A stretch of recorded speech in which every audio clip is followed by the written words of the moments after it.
everyone, Don back with the next progress report on the War Corsair. Got quite a bit done here in the last few days. 2 days, I guess, Saturday, Sunday. Today's Sunday. Like I said, just kind of placed the cowling on here. It's where it would normally mount. Like that hole bolts on there. And these are the vents I cut out. But my idea was to see how much what's going to stick out on the front of this thing. So now you can see the gearbox sticks out a bit there. It's about a little over 3 inches, 3.5 inches to here. And this is going to hang out about 1 inch. So I'm looking at it thinking, I mean, there's no reason I can't extend the cowling out another inch. Just keep the starter from hanging out like it does, and then it'd look more natural.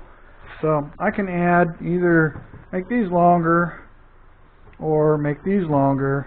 Remember, I'm going to have cowl vents on here, cowl flaps coming around. So instead of a 4-inch long flap, it can be 5 inches. I want it to come back into here, just shy of the fuel tank. So they're going to stick out here, and then that'll just give me extra cooling area too. I can extend these one way or another because I got to finish the work on this. So, and also the next thing was, let me grab my light here real quick. Was clearance for the air filter. There's plenty of room up in there for the filter. The filter's setting low right now. Sorry. The filter's got to sit up in here. That's the top of the flange, but it's going to clear just fine. So that's no big concern there. Alright, let me pop this back off out of the way. Put it back up here, out of my way. Here's the bottom cowl. I haven't checked the bottom cowl, but it should have much more clearance now. Alright, so I got the computer mounted right there. I couldn't get it back under here because the wires ended up being a little too short. So I wasn't able to put it underneath. So it's in a good spot there. The fuel tank essentially comes from here back, and it sets across here. But I've got this 1/4-inch gasket on here that I'll have to put back on. So it's not going to touch anything here. And it won't touch anything here because this is kind of a hollow spot. So that's in a good spot. All it needs to be done, I've got all the wires run. Everything's hooked up. I just need to run the vacuum line up through here and also the USB cable. Hopefully I can find maybe like a 3-foot cable to attach to that and leave it in there permanently somewhere so I can hook the laptop to it if I need to look at the timing or adjust the timing on it before I finalize it. But it'd be nice to have that all on there. So this is all done now. I pulled the cable out here for the oil tank I'm tinkering with. So this is the fuel leaning cable for the mixture control. So that's all done. Inside, got the floor panel back in. So that's all done. All that's left is the gauge. I'm probably going to end up ordering the gauge possibly tomorrow. YouTube pays out tomorrow, and I got like $130 this month coming from YouTube. And I'm opting for a better.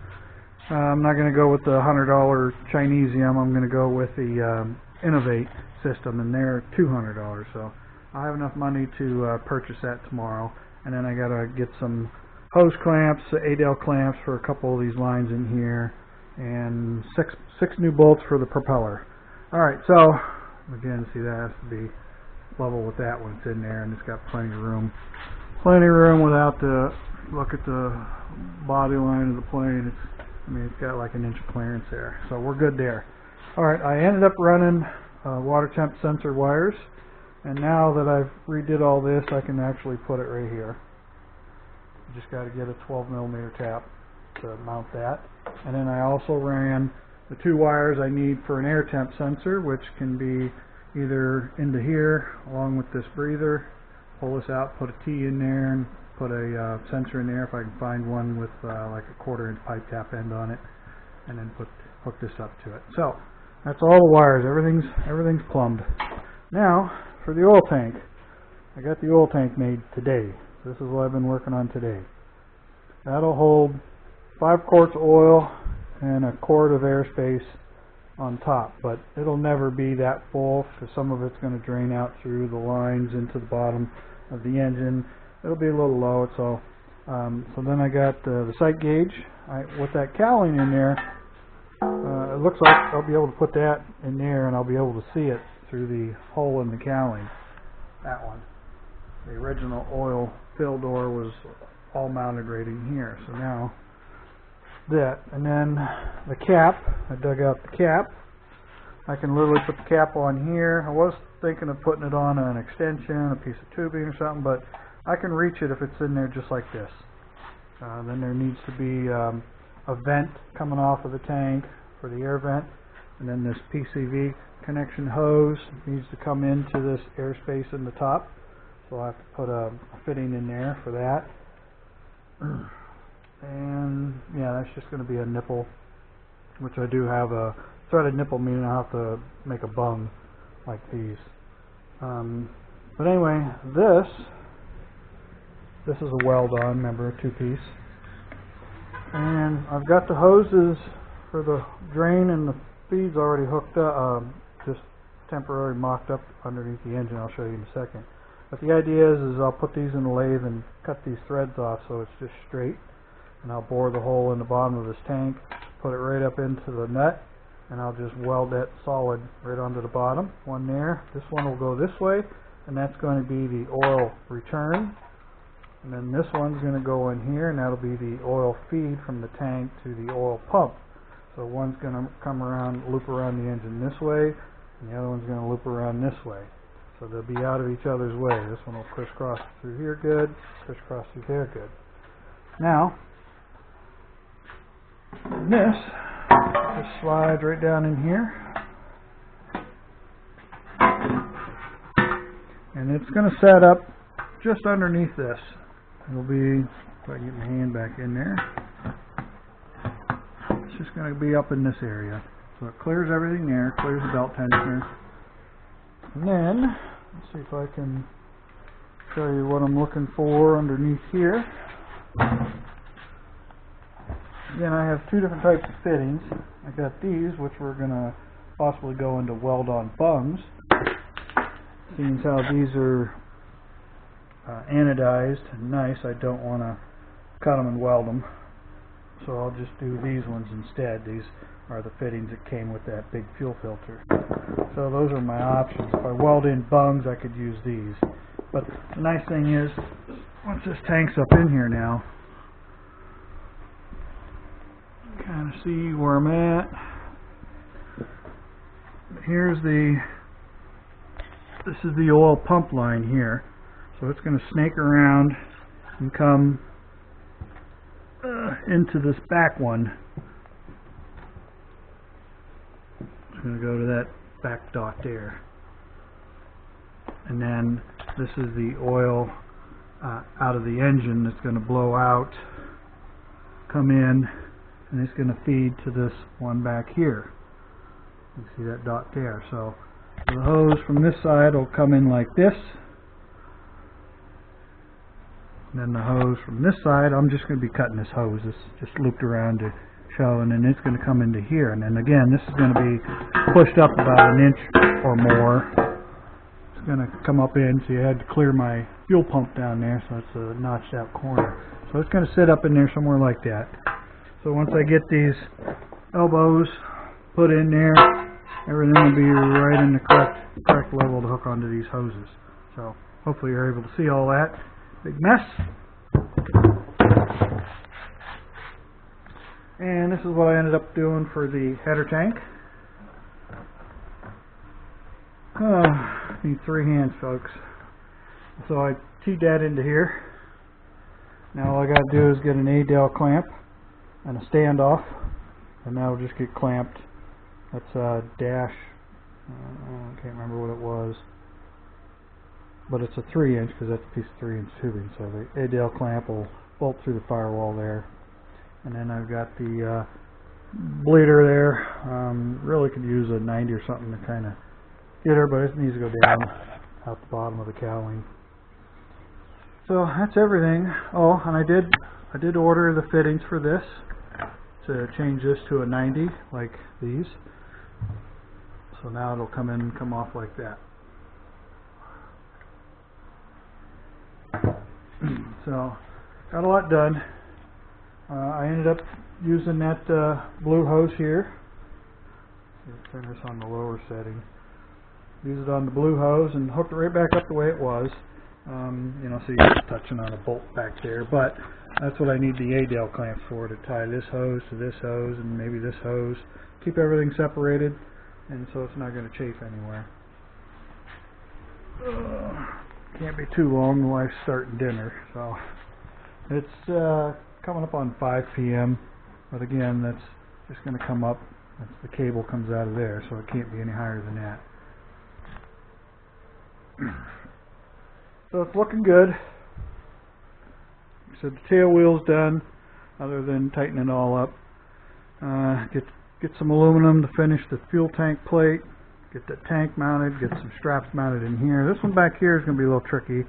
I might be able to come off of this area under here, as long as this will clear the tank when it's on there. So it may have to come clear down in like this,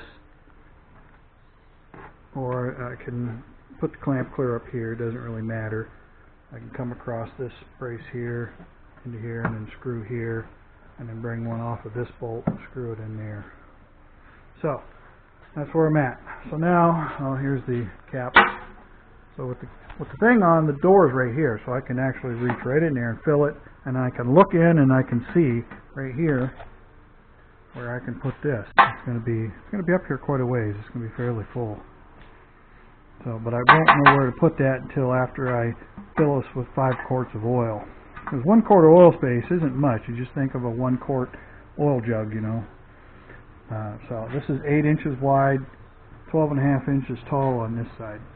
And it's like 7.5 inches down to the cutout.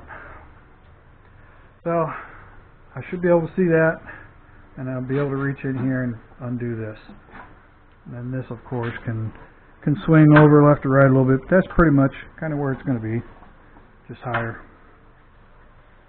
Alright, I think that's going to about do her. It's just now cooled down out there. The humidity's dropped.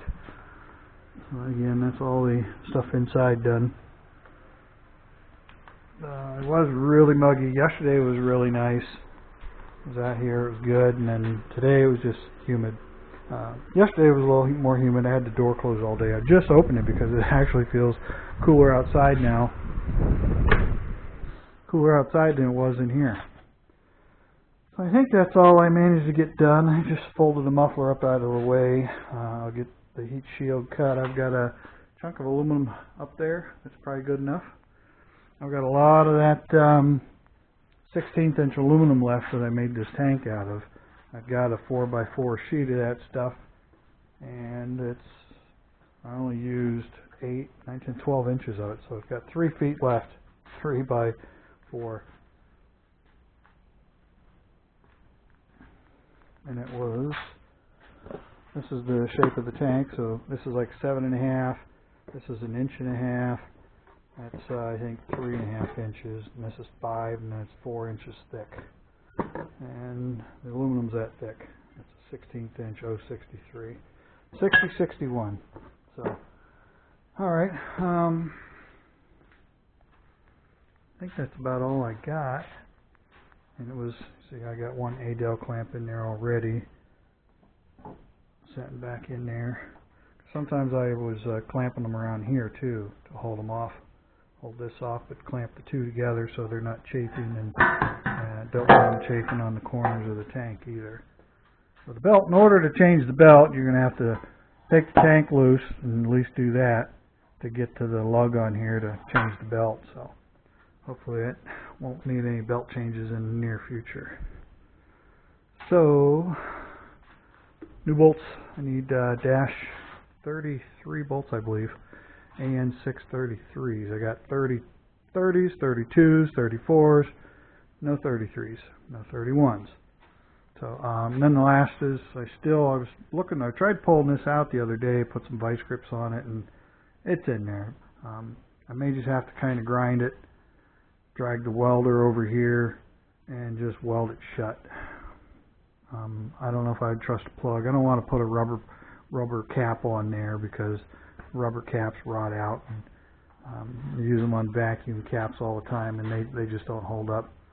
The best thing to do would be to yank that out, tap it, and plug it, or weld it shut. Since I can't really get it out, and it goes down in there about an inch. So get that mounted. It'd be ready for water now. I mean, all the coolant system is done. It's all hooked up.